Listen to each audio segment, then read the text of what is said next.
السلام علیکم پیارے دوستو، بسم اللہ الرحمن الرحیم۔ سچے اور دلچسپ واقعات سننے کے لیے ہمارے چینل کو سبسکرائب کریں۔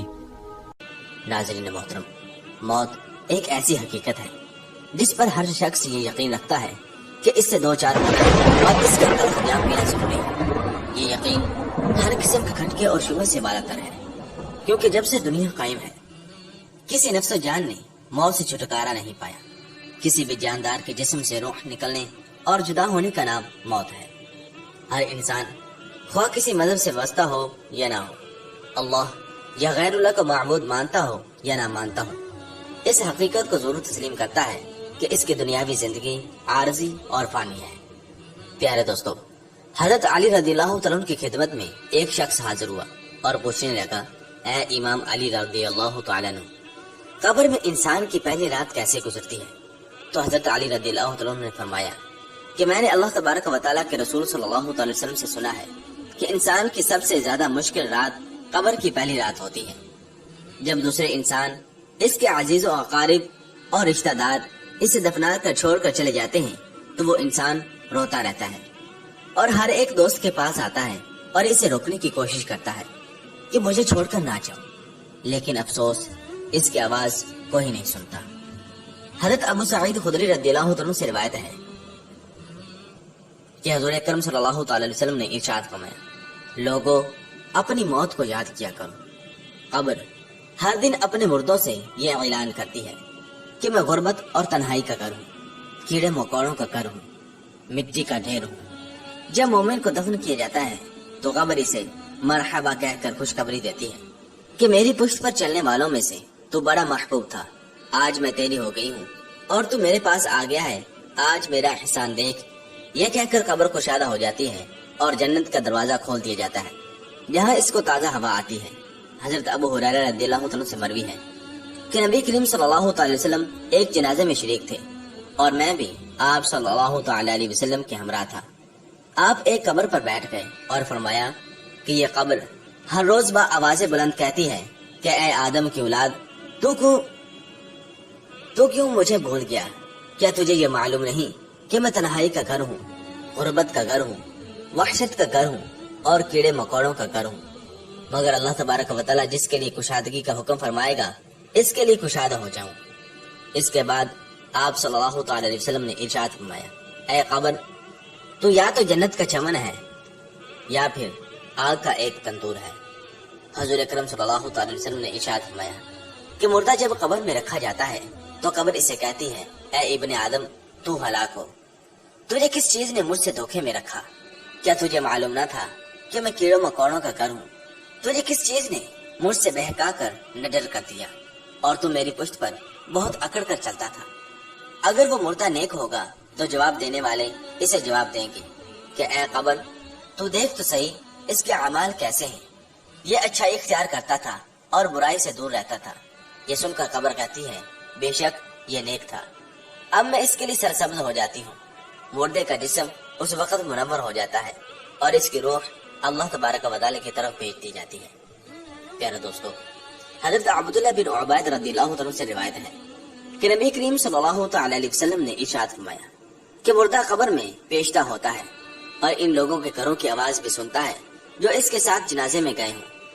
مردے سے اس کی قبر کہتی ہے، اے ابن آدم، تیری ہلاکت ہو، تو نے میری تنگی، بدبو اور کیڑے مکوڑوں کا خوف نہیں کیا، اس لیے تو نے ان چیزوں سے بچنے کے لیے تیاری نہیں کی۔ بداعمال مردے سے قبر کہتی ہے کہ تو نے میری تاریکی، میری وحشت، میری تنہائی اور میرا غم تجھے یاد نہیں رہا۔ اس کے بعد قبر اس کو جکڑ لیتی ہے اور فرشتے اس کو ہتھوڑوں سے ایسے مارتے ہیں کہ اس کی پسلیاں ادھر کی ادھر ہو جاتی ہیں۔ پھر دوزخ کی کھڑکی اس پر کھول دی جاتی ہے اور وہ مردہ حشر تک اس عذاب میں مبتلا رہتا ہے۔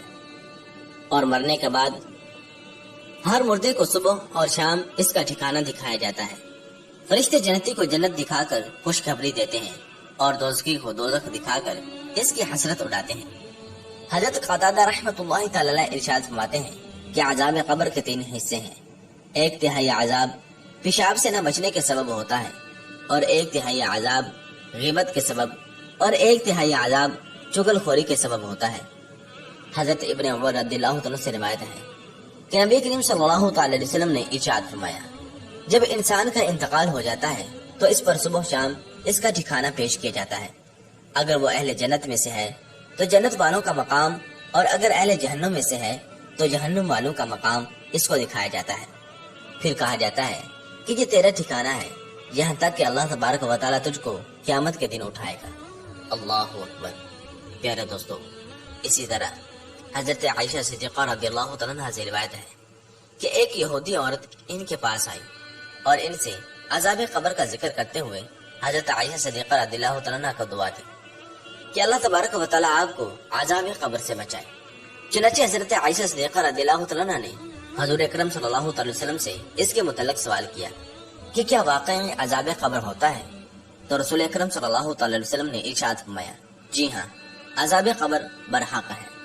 حضرت عائشہ صدیقہ رضی اللہ تعالیٰ عنہا ارشاد فرماتی ہیں، اس کے بعد میں نے رسول اکرم صلی اللہ علیہ وسلم کو ہمیشہ دیکھا کہ ہر نماز میں آپ صلی اللہ علیہ وسلم عذاب قبر سے پناہ مانگتے تھے۔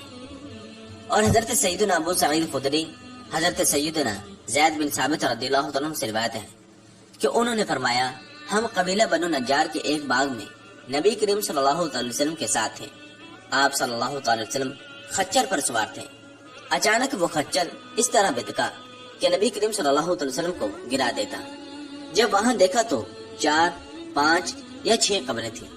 ارشاد فرمایا، ان قبر والوں کو کون جانتا ہے؟ ایک شخص نے کہا، میں جانتا ہوں۔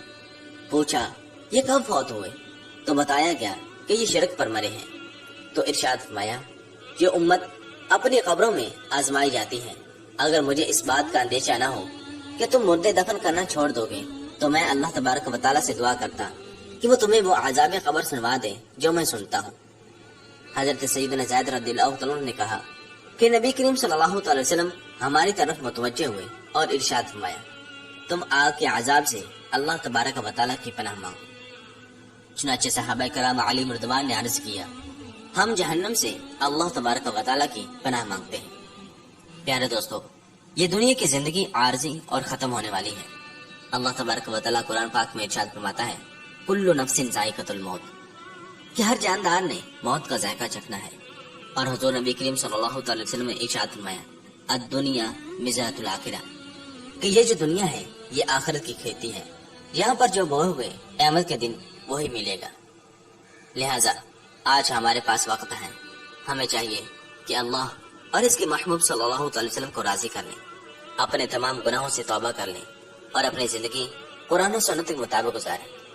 انسان دنیا کا مشکل سے مشکل کام دھوپ کے اندر کھڑے ہو کر بھی کر لیتا ہے، لیکن افسوس کہ وہ 5 وقت کی نماز جس میں 5 سے 10 منٹ لگتے ہیں، باوضو ہو کر پنکھے کے نیچے کھڑا ہو کر وہ نہیں ادا کر سکتا۔ اللہ تبارک و تعالیٰ سے دعا ہے کہ اللہ تبارک و تعالیٰ ہمیں نیک اعمال کرنے اور گناہوں سے بچنے کی توفیق عطا فرمائے۔